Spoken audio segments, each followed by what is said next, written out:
पंचायतों में पहले खेल की प्रतिस्पर्धा प्रारंभ करके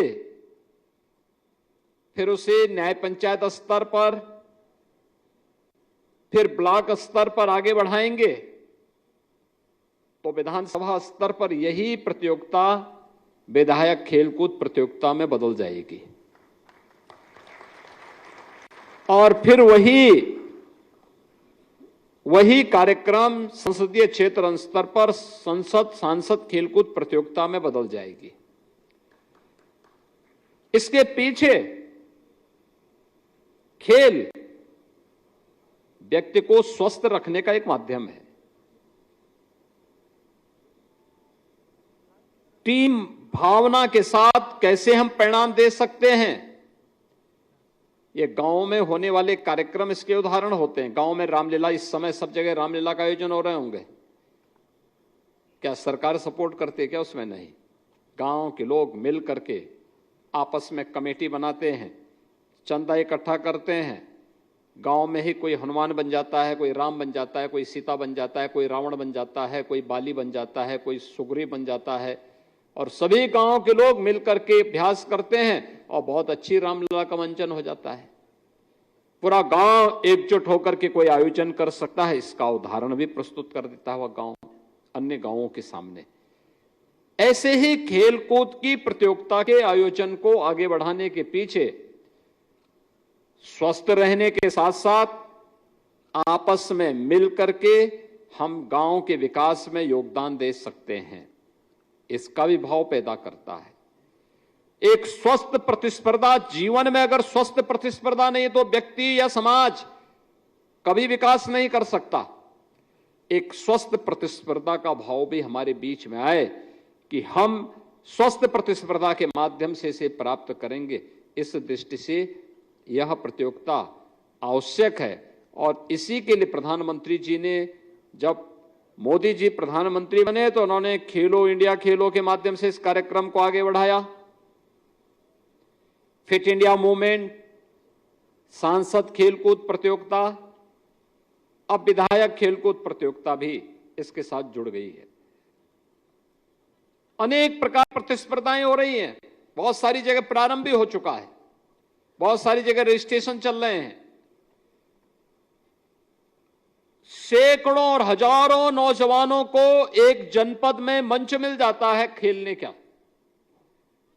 एक स्वस्थ प्रतिस्पर्धा के साथ लोगों के मन में एक स्वस्थ प्रतिस्पर्धा आती है और स्वस्थ प्रतिस्पर्धा आगे बढ़ती है तो ये विकास को प्रोत्साहित करती है, समाज को आगे बढ़ने के लिए प्रेरणा देती है और ये खेलकूद की प्रतियोगिता और स्पोर्ट्स किट उसमें सहयोगी बन सकते हैं।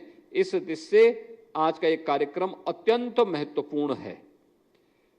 मेरा युवक मंगल दल और महिला मंगल दलों से यह भी कहना है, आपका काम केवल सरकार से लेकर के संवाद लेकर के स्पोर्ट्स किट प्राप्त करने तक सीमित नहीं होना चाहिए।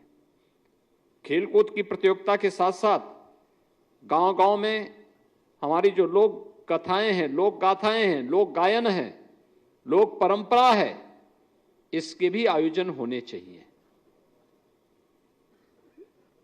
लेखन, और अभी आपने देखा होगा यूथ पार्लियामेंट में उत्तर प्रदेश के युवाओं को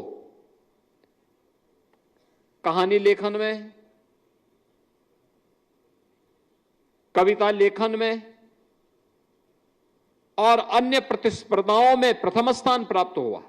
अभी आपने देखा होगा मंच पे हमने उन्हें सम्मानित किया। लोक गायन, इसके पीछे केवल लोक कथा नहीं होती, इसके पीछे छुपा होता है हमारा इतिहास, हमारी परंपरा, हमारे पूर्वजों की गाथा। अपने पूर्वजों की गाथा को पुनर्जीवित करना और उसको मंचन देना, यह भी एक प्रारंभ होना चाहिए। गांव-गांव में इस प्रकार के कार्यक्रम, सांस्कृतिक कार्यक्रम, जैसे खेलकूद की प्रतियोगिता को हम कार्यक्रम बनाएं तो इसमें स्वस्थ रहने का भी अभ्यास है और साथ साथ मनोरंजन भी है। अब गांव में ही अगर आपने खेलकूद की प्रतियोगिता का आयोजन किया, मैं सोनभद्र में गया था, सोनभद्र में मैं देख रहा था उन्होंने खेलकूद की प्रतियोगिता के साथ वहां पर उन्होंने बुजुर्गों के बीच में रस्साकस्सी का भी एक रखा था आयोजन। आप अनुमान करिए कितना मनोरंजक था, और सभी लोगों ने खुशी खुशी उसमें भाग ले रहे थे। बहुत मनोरंजन, यानी इतना लोगों ने उसको तालियां बजाई उस प्रकार के कार्यक्रम के लिए। और मुझे भी देख के अच्छा लग रहा था कि हर तबके का व्यक्ति इन आयोजनों में भागीदार बन रहा है। सांस्कृतिक कार्यक्रम हो रहे थे, योग की प्रतियोगिता हो रही थी, गायन के कार्यक्रम हो रहे थे, नाटक मंचन के कार्यक्रम हो रहे थे।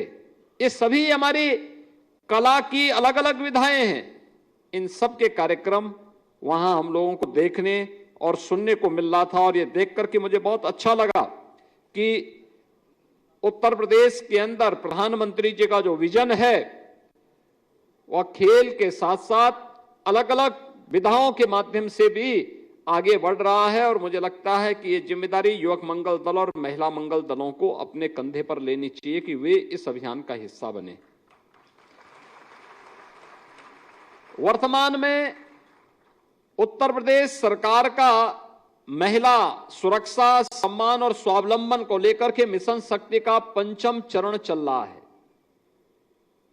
ये 5वें चरण के पीछे का उद्देश्य महिलाओं की सुरक्षा के प्रति जागरूकता और महिलाओं के कल्याण के लिए केंद्र और राज्य सरकार के स्तर पर क्या क्या कार्यक्रम हुए हैं, इन कार्यक्रमों के बारे में महिलाओं को जागरूक करना, उनको बताना।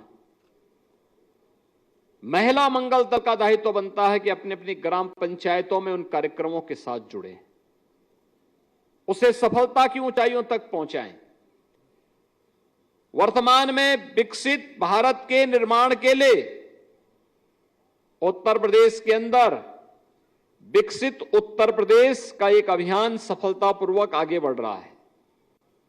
विकसित उत्तर प्रदेश के लिए मैंने स्वयं भी, पहले तो विधानसभा में हमारी 28 घंटे तक चर्चा हुई, विधायकों ने उसमें भाग लिया, लगातार 28 घंटे तक उस पर बहस हुई। इसके उपरांत 300 बुद्धिजीवियों को, प्रबुद्ध जनों को हम लोगों ने अलग अलग अकादमिक संस्थाओं में भेजा। 1000 से अधिक अकादमिक संस्थाओं में ये लोग गए जहां पर इनके भाषण हुए। इसके बाद मैंने महापौर यानी नगर निगमों के पार्षद और महापौर के साथ, जिला पंचायत अध्यक्षों और जिला पंचायत सदस्यों के साथ, ब्लॉक प्रमुख और क्षेत्र पंचायत समिति के सदस्यों के साथ, 57,600 ग्राम पंचायतों के ग्राम प्रधानों और उनके सदस्यों के साथ सीधे संवाद किया।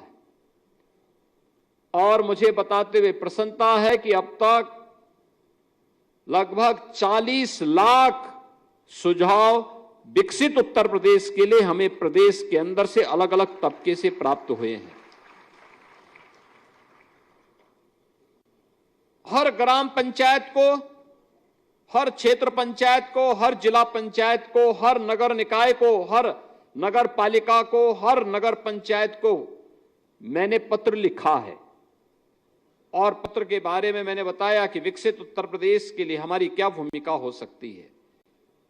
याद रखना, इसकी शुरुआत हमारी ग्राम पंचायत से शुरू होती है। ग्राम पंचायत आत्मनिर्भर होगी, विकसित होगी, तो क्षेत्र पंचायत भी आत्मनिर्भर और विकसित होने के पथ पर अग्रसर हो जाएगी।